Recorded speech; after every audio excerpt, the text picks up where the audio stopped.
Assalamualaikum warahmatullahi wabarakatuh. Alhamdulillah, Allahumma shalli ala Muhammad wa ala ali sayyidina Muhammad. Rabbi shrah li sadri wa yassir li amri wa hlul 'uqdatam min lisani yafqahu qawli. Rabbi zidni ilma warzuqni fahma. Allahumma arinal haqqa haqqan warzuqna ittiba'ah wa arinal batila batilan warzuqna ijtinaba. Amin ya rabbal alamin. Alhamdulillah, pada kesempatan kali ini kita masih diberikan kesehatan oleh Allah sehingga dapat kembali belajar. Mudah-mudahan Allah senantiasa jaga kesehatan dalam diri kita, juga dalam keluarga kita. Amin ya rabbal alamin. Kemudian selawat serta salam semoga tercurah limpahkan kepada Nabi kita, Nabi Allah Muhammad SAW. Mudah-mudahan kita nanti sama-sama mendapat syafaatnya di hari kiamat. Amin ya rabbal alamin. Baik anak-anakku sekalian, pada kesempatan pembelajaran kali ini, kita akan belajar buku tematik 4H, halaman 7. Bagaimana pada sebelumnya kalian sudah membaca cerita tentang Sang Kuryang, ya, legenda Gunung Tangkuban Perahu. Nah, dari cerita tersebut,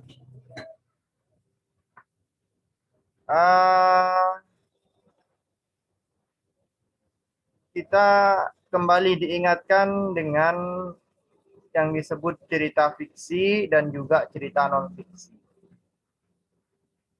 Nah, cerita Sang Kuryang ini, Bapak sudah menjelaskan pada pekan yang lalu bahwa termasuk ke dalam cerita fiksi. Apa itu cerita fiksi dan apa itu cerita non-fiksi? Cerita fiksi adalah cerita yang dibuat berdasarkan imajinasi atau rekaan pembuat cerita atau penulisnya. Atau mungkin dengan kata lain adalah cerita yang dibuat berdasarkan khayalan, imajinasi penulisnya. Nah, ada beberapa contoh tulisan yang bersifat fiksi. Di antaranya adalah cerpen atau cerita pendek, novel, cerita sinetron, telenovela, drama, dan naskah film. Itu semuanya hasil imajinasi dari penulisnya. Jadi tidak benar-benar terjadi. Pada umumnya, tulisan dalam cerita fiksi banyak menggunakan makna konotatif. Apa itu makna konotatif? Yaitu makna yang tidak sebenarnya. Sementara itu cerita non-fiksi adalah cerita yang dibuat bukan hasil imajinasi, yaitu berdasarkan fakta atau kenyataan. Jadi, hal-hal yang terkandung dalam cerita non-fiksi bersifat nyata atau benar-benar ada dalam kehidupan. Contoh tulisan yang berupa non-fiksi adalah ada artikel, resensi buku, karangan ilmiah, skripsi, tesis, tulisan yang berisi pengalaman pribadi penulis atau disebut biografi, ya. Ada juga buku harian, jurnal perjalanan siswa. Nah, itu semuanya dibuat berdasarkan fakta atau kenyataan. Jadi memang benar ada. Kemudian ada juga berita di surat kabar atau majalah, itu juga bersifat non-fiksi.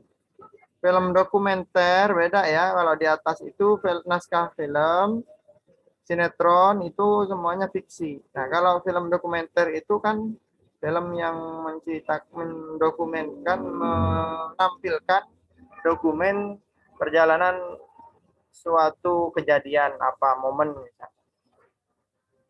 Penulisan cerita non-fiksi umumnya menggunakan makna denotatif, jadi makna yang sebenarnya biasanya kalau cerita non-fiksi. Sehingga maknanya jelas atau tidak menimbulkan makna ganda. Itulah pentingnya makna denotatif. Jadi misalkan berjalan ya berarti berjalan.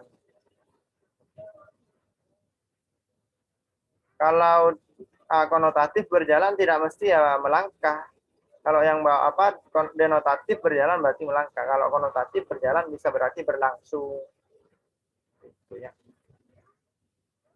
Kemudian pada yang kedua, Itu tadi satu, yaitu ada cerita fiksi dan cerita non fiksi, kemudian yang termasuk ke dalam cerita fiksi dan cerita non fiksi. Nah, yang kedua, silakan bisa dibuka halaman 10.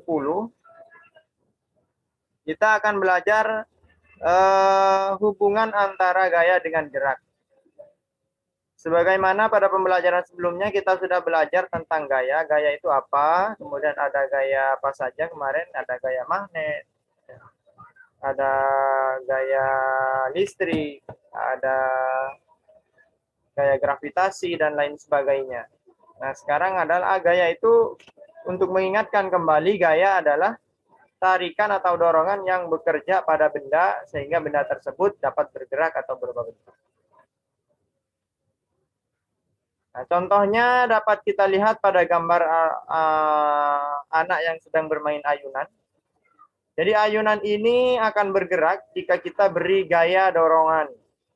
Dan ayunan akan terhenti apabila kita hentikan gaya dorongannya. Nah, itu gayanya yang mana? Yaitu saat kita mendorong, itu gayanya. Lalu geraknya yang mana? Geraknya itu saat ayunan bergerak ke depan dan ke belakang, itu geraknya. Nah, lalu apa itu gerak? Gerak adalah peristiwa perpindahan suatu benda dari kedudukan awal.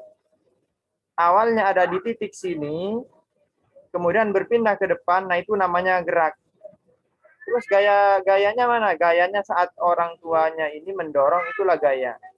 Nah, akibat dari gaya itu disebut gerak. Nah, bergerak ini. Besar dan kecilnya gaya yang diberikan kepada suatu benda akan memengaruhi gerak benda tersebut. Semakin besar, ya, semakin besar gaya yang diberikan kepada benda, maka gerak benda semakin cepat dan semakin jauh. Begitu pula sebaliknya. Semakin kita ini ya. Contoh gerak benda akibat gaya dapat kamu lihat pada ketapel. Ketapel dapat digunakan untuk melontarkan kerikil. Sebuah ketapel biasanya terbuat dari kayu dengan 2 karet yang diikatkan ke kedua sisinya. Menggunakan ketapel juga sangat mudah. Pasang kerikil pada bantalan karet, kemudian tarik dan lepas. Nih, ada gambar ketapel ya. Nah, ini kayu yang bentuknya seperti ini. Kemudian di sini di setiap ini pasang karet, lalu di sini yang disebut bantalan bantalan ketapel. Nah, di dalam bantalan ketapelnya inilah dikasih apa namanya? Dikasih batu, dikerikil maksudnya. Kasih kerikil. Nah, kita ditarik, semakin kuat kita menarik ketapel, maka semakin cepat pula kerikil bergerak menuju sasaran. Ya. Jadi gayanya apa? Di sini ada gaya tarik. Ditarik. Nah, ketika lepas, maka akan terjadilah gerakan. Gerakan apa? Gerakan kerikilnya. Ketapel dibuat dengan memanfaatkan sifat karet yang lentur. Saat menarik karet berarti kita memberikan gaya pada karet. Akibatnya karet menjadi kencang, jauhnya rentang karet ketapel menunjukkan besar gaya yang kita berikan. Agar kerikil dapat terlontar dengan cepat dan jauh, kita harus memberikan gaya yang besar. Gaya yang besar dapat timbul jika kita menarik ketapel kuat-kuat. Gaya tarik yang diperlukan akan semakin besar jika benda yang ditarik juga semakin besar. Setelah tarikan dilepas, gaya dihilangkan. Udah selesai gaya. Karet akan memiliki gaya dorong. Ya. Gaya inilah yang menyebabkan kerikil terlontar dari bantalan karet. Semakin jauh kita menarik karet, semakin besar gaya yang kita berikan. Ini berarti semakin besar pula gaya yang dilakukan karet pada kerikil.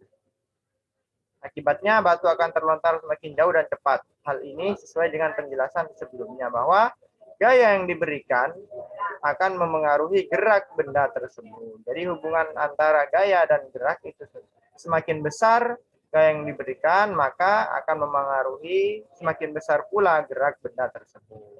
Ya, itu hubungan antara gaya dan gerak.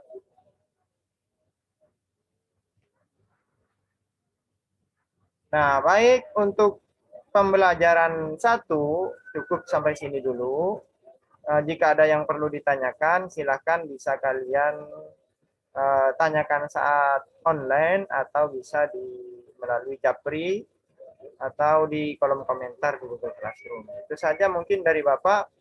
Lebihnya mohon maaf. Assalamualaikum warahmatullahi wabarakatuh.